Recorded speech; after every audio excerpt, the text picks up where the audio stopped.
Hello students. Maurya वंश के पतन के बाद और गुप्त वंश की स्थापना से पहले, गुप्त वंश की स्थापना 275 ईस्वी में और मौर्य वंश के पतन मतलब लगभग 500 सालों के इस लंबे इतिहास में भारत के इतिहास में 4 प्रमुख राजा हुए। वो हमारे सिलेबस में, ऐसे तो और भी राजा खूब हुए, वंश भी खूब हुए, लेकिन 4 महत्वपूर्ण जो है राजा हुए, तो उन्हीं को हमें पढ़ना है। राजा है पुष्यमित्र शुंग और कनिष्क, रुद्रदमन और गौतमीपुत्र सातकर्णी। तो ये हमारे सिलेबस में हमें इन चारों राजाओं को पढ़ना, और इनमें से चारों राजाओं में से 2 राजा का जो है एग्जाम में 7 या 15 नंबर में हर साल आता है इनके ऊपर क्वेश्चन। तो मौर्य वंश हमने बात की कि वो बौद्ध धर्म के लिए सब कुछ कर रहा है, अशोक है उसके बाद में है, तो इससे ब्राह्मणों को जो है बहुत ज़्यादा नाराज़गी हुई। ब्राह्मण धर्म या हिंदू धर्म के जो कट्टर सपोर्टर थे उनको बड़ी नाराज़गी हुई कि राजा, भारत के राजा जो है हिंदू धर्म को आश्रय न दे करके जो है बौद्ध धर्म को जो है आश्रय दे रहे हैं, इसलिए कट्टर ब्राह्मण इस वंश के खिलाफ हो गए। और इन्हीं कट्टर ब्राह्मणों का नेता था पुष्यमित्र शुंग, जो कि मौर्य वंश के अंतिम राजा वृद्धत का सेनापति था।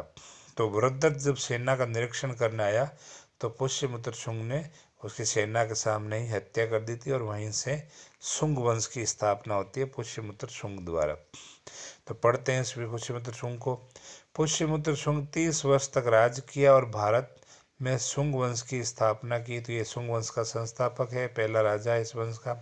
इसने अंतिम मौर्य शासक वृद्धत की हत्या करके शुंग वंश की स्थापना की थी तथा हिंदू धर्म की पौराणिकता को पुनः स्थापित किया। यानी हिंदू धर्म का कट्टर सपोर्टर था, तो हिंदू धर्म के रीति रिवाज, मान्यताएं, प्रथाएं, पौराणिकता को पुनः स्थापित किया। पहले बौद्ध धर्म का वर्चस्व था, इसने वापस हिंदू धर्म का वर्चस्व स्थापित किया और अश्वमेध यज्ञों की परंपरा को पुनः प्रारंभ किया। यानी काफ़ी टाइम बाद में इसने अश्वमेध यज्ञ शुरू किए, जो हिंदू धर्म के यज्ञ होते थे। ये अश्वमेध यज्ञ क्या था?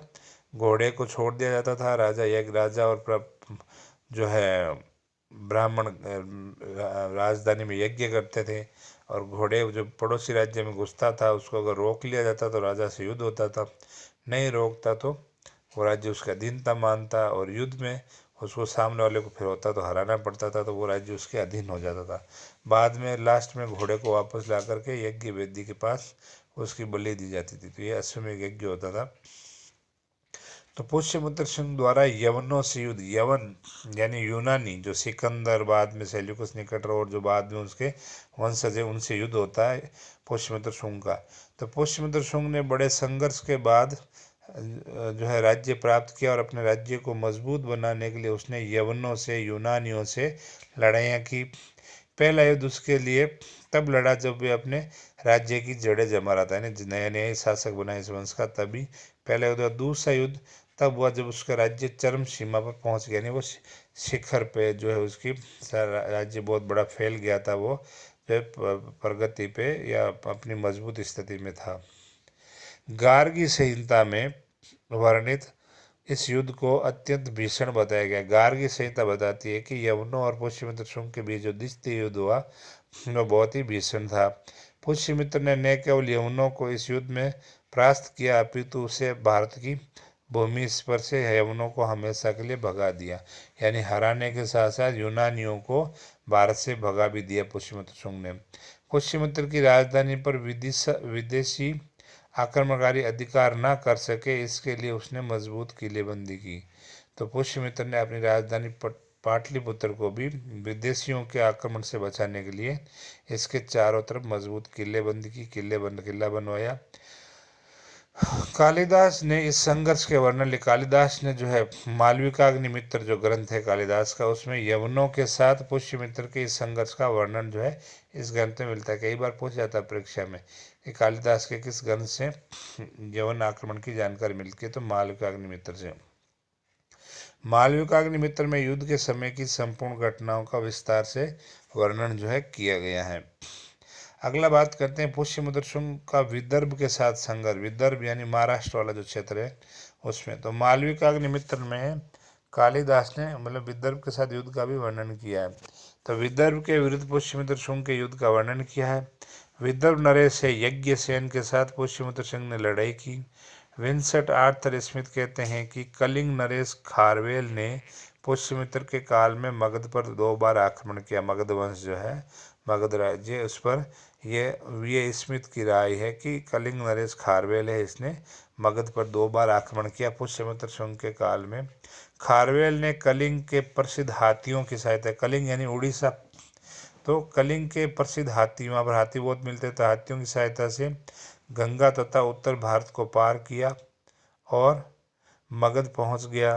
पाटलिपुत्र को इस युद्ध में हार का सामना करना पड़ा, ये स्मिथ कहते हैं, और उसकी राजधानी का धन खारवेल के हाथों में चला गया, यानी हार गया तो धन संपदा लूट के ले गया, धन संपदा उससे छीन के ले गया।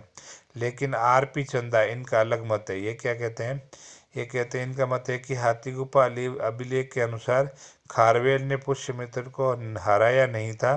कहा जाता है कि दोनों पक्षों में युद्ध तो हुआ, लेकिन इसमें पुष्यमित्र की पराजय नहीं हुई। तो ये दूसरा जो मत है वो आरपी चंदा का है कि हारे नहीं थे, लड़े जरूर थे, लेकिन हार नहीं हुई। डॉक्टर रेपसन, इनका मत है कि आंध्र के सातकर्णी वंश, राजा सातकर्णी, हम सातकर्णी को पढ़ेंगे आगे, हमारा टॉपिक आएगा।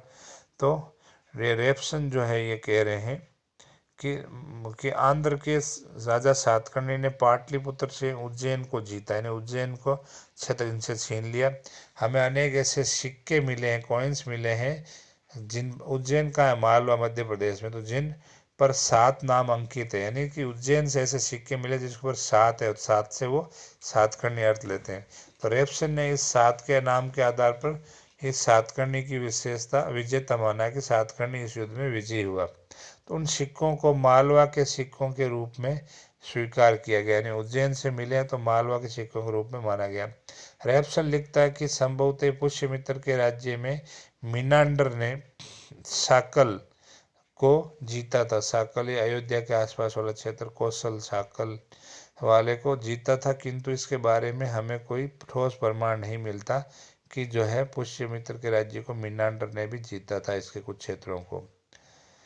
ये केवल योग पुराण में ही कहा गया है कि एक सुंदरी के कारण पुष्यमित्र ने साकल के यूनानी राजा के विरुद्ध युद्ध किया था, ऐसा योग पुराण में लिखा गया। इसके अलावा और कोई प्रमाण जो है नहीं मिलता। अगला लेते हैं, पुष्यमित्र शुंग द्वारा अश्वमेध यज्ञों का आयोजन। अश्वमेध यज्ञ इसने करवाए। तो अंतिम अश्वमेध यज्ञ भारत के अंदर राजा सवाई जयसिंह ने करवाया था। जयपुर के जो शासक थे सवाई राजा जयसिंह, वो अंतिम राजा थे जिन्होंने अश्वमेध यज्ञ कराया। उसके बाद जो है अश्वमेध यज्ञ नहीं हुआ।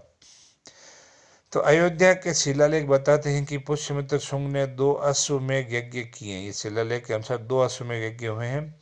मालविका का अग्निमित्र है जो कालिदास का ग्रंथ है, उसमें भी वर्णित है कि अश्वमेध यज्ञ उसने अपने राज्य के अंतिम दिनों में किए। तो मालविका का अग्निमित्र में कालिदास कहता है कि अपने जीवन के, अपने राज्य के अंतिम दिनों में इसने ये किए। अश्वमेध यज्ञ उसने अपने राज्य के अंतिम दिनों में किया। पुष्यमित्र उन ब्राह्मणों का नेता था जो मौर्यों द्वारा बौद्ध धर्म के संरक्षण के विरुद्ध में थे, यानी उन ब्राह्मणों का लीडर था जो मौर्यों का विरोध कर रहे थे। मौर्य बौद्ध संरक्षण के साथ चल रहे थे, हिंदू धर्म को नहीं पूछ रहे थे, इसलिए ये उनका नेता था। ब्राह्मण धर्म के प्रति उद्धार करना चाहता था, यानी ब्राह्मण धर्म का उद्धार करना, पुण्य उद्धार करना इसका उद्देश्य था। दूसरा अश्वमेध यज्ञ उसने अपने राज्य विस्तार के लिए किया। ये यज्ञ करते हुए उसने अपने पुत्र को पत्र लिखा, मतलब पुष्यमित्र शुंग ने अपने बेटे अग्निमित्र को पत्र लिखा है कि तुम स्वस्थ हो, यही मेरी प्रार्थना है। पिता पुत्र के बीच कुछ दूरियां हैं, ये पत्र लिखा यज्ञ के समय कि तुम स्वस्थ हो, यही मेरी प्रार्थना है। यज्ञ वेदी से पुष्यमित्र ने यह संदेश भिजवाया। उसने कहा कि मैंने राजसु यज्ञ के बाद एक अश्व को समस्त बाधाओं से मुक्त करके छोड़ दिया, यानी राजसु यज्ञ करते समय अश्व को छोड़ दिया। इस अश्व को 1 वर्ष बाद आना था, इसीलिए मैंने 100 क्षत्रियों सहित वसुमित्र को उसकी रक्षा के लिए नियुक्त किया। इस घोड़े के पीछे ये सेना थी। सिंधु नदी के तट पर विचरण करते हुए, जब घोड़ा या सिंधु नदी पर गया तो जहाँ पर घूम रहा था, तो वहाँ पर यवनों ने यानी यूनानियों ने इसको पकड़ लिया। इस कारण दोनों पक्षों में भीषण युद्ध हुआ। और अब मैं अपने पौत्र द्वारा जो है वापस आए हुए इस घोड़े को, यानी युद्ध में हम जीत गए, हमारे पोते ने युद्ध जीत के लेके आए हैं, और अश्व की अब मैं बलि दूंगा, यानी अब जो है घोड़ा आ गया, हमारा यज्ञ पूर्ण हो गया, अब इसकी बलि दी जाएगी। तो ऐसे मौके पर तुम अपना क्रोध त्याग कर, यानी ये बेटा जो है बहू के साथ, वधू पुत्र वधू के साथ जो आ जाए यहाँ पर पाटलिपुत्र में। अश्वमेध यज्ञ के समय स्वयं सम्राट या उसका कोई प्रतिनिधि सेना सहित घोड़े के साथ घूमता था। यदि घोड़ा विदेशी राज्य में घुस जाता था तो उस विदेशी राज्य को अधीनता माननी पड़ती थी, और नहीं मानता था तो युद्ध करना पड़ता था। और इस युद्ध में सफल होकर लौटने पर एक बड़े महोत्सव का आयोजन जो है वहाँ राजधानी में किया जाता था। उसके बाद ही अश्वमेध यज्ञ को सफल या संपूर्ण माना जाता था। तो ये इसने 2 अश्वमेध यज्ञ परीक्षा में पूछा जाता है। और इस अश्वमेध यज्ञ के जो पुरोहित था वो पतंजलि थे, है ना, ऋषि पतंजलि, जो जिनके लिए योग के लिए ऋषि पतंजलि है ना, ये जो योग के प्रणेता, तो वो इनसे इन यज्ञों के पुरोहित थे। पुष्यमित्र शुंग के दरबार के पुरोहित पतंजलि ही थे। अब बात करते हैं पुष्यमित्र शुंग और बौद्ध धर्म के बारे में। इसकी क्या राय थी? हमने पढ़ा कि बौद्ध धर्म की वजह से उसने जो है भरतदत्त की हत्या करके हिंदू धर्म के सपोर्टर शुंग वंश की स्थापना की। तो बात दिव्यावदान जो बौद्ध ग्रंथ है उसमें वर्णित बौद्ध परंपरा और इतिहासकार तारानाथ जो है तारानाथ तिब्बत का बौद्ध भिक्षु था के अनुसार पाटलिपुत्र बौद्ध धर्म का घोर पुष्यमित्र सॉरी तारानाथ के अनुसार पुष्यमित्र बौद्ध धर्म का घोर शत्रु था। देवी में कहा गया कि अपने ब्राह्मण पुरोहित के परामर्श पर चलते हुए उसने भगवान बुद्ध की शिक्षाओं को नष्ट करने का प्रयत्न किया, यानी बौद्ध धर्म के प्रति कट्टर था और उनको नष्ट करने का काम किया। वे पाटलिपुत्र में स्थित कुक्कुटराम विहार को नष्ट करने गया। पाटलिपुत्र में विहार है कुक्कुटराम, लेकिन अब ये तारानाथ कहता है कि वहाँ पर हुई गर्जना से वो भयभीत होकर के लौट आया, यानी मतलब वो मंदिर विहार जो है महात्मा बुद्ध ने चमत्कार दिखाया ये कह रहा, जिसकी वजह से वो वापस लौट के आ गया। उसके पश्चात वे अपनी विशाल सेना सहित स्तूपों को तोड़ता हुआ, जलाता हुआ, भिक्षुओं की हत्या करता हुआ साकल तक पहुंच गया।